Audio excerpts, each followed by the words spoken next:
बर तू उभा राहा का? हा उभा राहा तू. उभा राहा ना.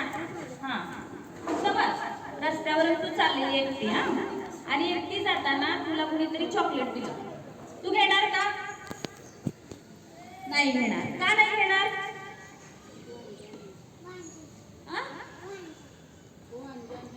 अनजान है. बघा तिने काय सांगितलं? वो अनजान है. समजा रस्त्याने जाताना तुम्हाला कुणीतरी अनोळखी आहे, तुमच्या ओळखीचा नाहीये आणि तुम्हाला चॉकलेट देतं. ये इकडे ये, चॉकलेट देतो तुम्हाला. तुम्ही घ्यायचं का चॉकलेट? घ्यायचं नाही. ओके नाही अलिशपा?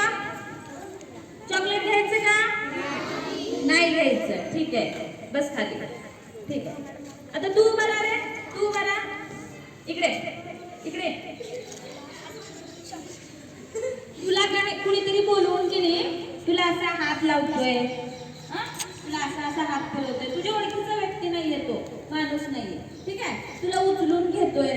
मग तू जाणार का त्याच्याबरोबर? जाणार का? तुम्ही जाताल का रे? आपल्याला समजलं पाहिजे आपल्या ओळखीचा व्यक्ती नाहीये तो आणि तो आपल्याला हात लावतोय.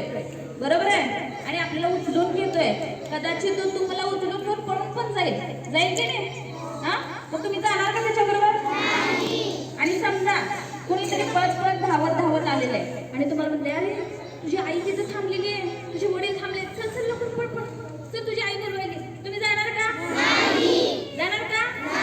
नाही जायचं. असं जायचं नाही. ठीक आहे, बस खाली. आणि मुलींच्या बाबतीत बघा, आपण सहसा गाडीमध्ये जाताना किंवा कुठेही जाताना आपण सहसा एकट्या न जाण्याचा प्रयत्न करायचा. जर खूपच गरजेचं असेल तर त्यावेळेस तुम्ही एकटे जाऊ शकता.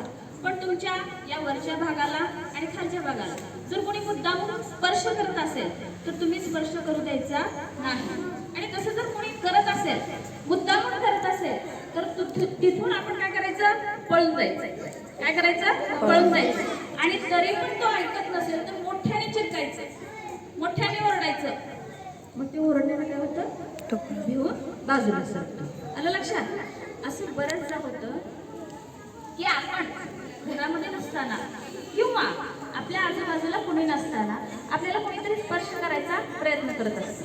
मग असं जर कोणी करत असेल, तुमच्या घराच्या शेजारी असेल, घराच्या बाहेर असेल किंवा शाळेत येताना असेल, तुम्हाला रोज कोणीतरी बघत असेल, कुणीतरी असं सारखं नजर ठेवून असेल तर तुम्ही तुमच्या आई वडिलांना नक्की सांगायचं की बघ आई, हा माणूस मला असं बघतोय, किंवा बघ बाबा, हा पुरुष मला इथे इथे हात लावतोय. हे बिनधास्त का सांगायचं? जर तुम्ही सांगितलं नाही तर तुमच्यावर असा एखादा प्रसंग येऊ शकतो की तुम्ही त्याला तोंड देता येत नाही. आणि लक्षात, कुणी का असेना, तुमच्या घरातला रोजचा येणारा एखादा पाहुणा असू द्या, तो सुद्धा जर तुम्हाला तसं करत असेल तर तुम्ही तुमच्या आई वडिलांना बिनधास्तपणे सांगायचं.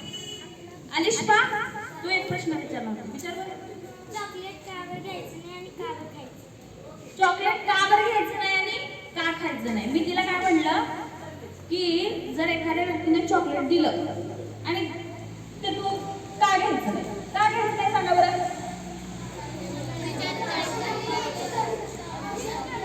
आता तू चॉकलेट देणार, चॉकलेट देऊन तुम्हाला हात लावणार, नको ते चाळे करणार, त्याच्यासाठी त्याच्याकडून चॉकलेट घ्यायचं नाही, त्या व्यक्तीला बोलायचं नाही आणि तिथून निघून जायचं. आलं लक्षात? हे आपलं शरीर स्वतःचं शरीर आहे, त्याच्यावर दुसरा कुणाचा सुद्धा हक्क नाही. तुम्ही लहान असता, लहान मुलांना समजत नाही म्हणून लोक काय करतात? हात लावण्याचा प्रयत्न करतात किंवा जवळ बोलवतात, काहीतरी वेगळं करतात. तर तसं करू द्यायचं नाही. आणि असं झालं तर कुणाला सांगायचं? आई वडील. कुणाला सांगायचं? आई वडील. आईला आणि पप्पांना बिनधास्त सांगायचं. आणि आई पप्पा दोघं पण नाही ऐकले तर आम्हाला सांगायचं, शिक्षकांना. आलं लक्षात? ठीक आहे, बसा.